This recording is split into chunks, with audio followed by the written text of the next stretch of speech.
Hey everybody, this is Miss Thompson. I am doing just a very quick review of the shapes of common functions. So it's not even what the function is, but just the shapes of common functions. Ooh, review of shapes, common functions. You guys know what I mean. Review of the common function shapes. All right, so we're gonna go over linear, quadratic, cubic, absolute value, and exponential. Pretty short here. Linear functions, as you know, I just want to remind you of the shape of this graph. Linear functions are straight lines. So when you see a linear function, or when you have a linear function, or someone's talking about a linear function, it's referring to a straight line. Quadratic functions, on the other hand, often have a curvature to them, always have a curvature to them, and they look like parabolas. So quadratic functions looks like parabolas. If you want, these technically usually have the form ax squared plus bx plus c, but we'll review that later, just as a reminder of what it looks like. The other couple functions that we'll just take a look at are a cubic function. Cubics have something like this in them, x cubed, might be 2x cubed, or x cubed plus x squared, and they have a shape that looks like this.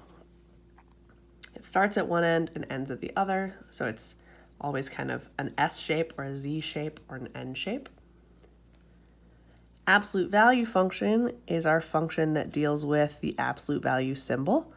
Sometimes there's more going on here, but absolute value, as you remember, like the absolute value of -3 is +3, and the absolute value of 3 is 3, so it always makes things positive. It forces a positive. And so our absolute value function actually usually just looks like a V somewhere on our graph. Just like a V. And again, you don't have to know these equations right now, just giving you a familiarity with the shapes. The last two, exponentials and square roots. Exponential functions, an example is f of x is 2 to the x.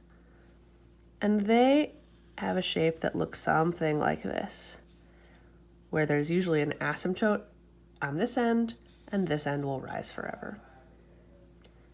And finally, our square root functions, if you remember these, something like the square root of x plus 2, or square root of x minus 2, or square root of 5x, they have a shape where they have a starting point usually, and then they kind of take an upward path.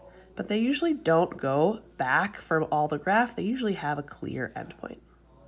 All right, that's it. Just want to get you used to those shapes when we start talking about range and domain and other things. Thanks, guys.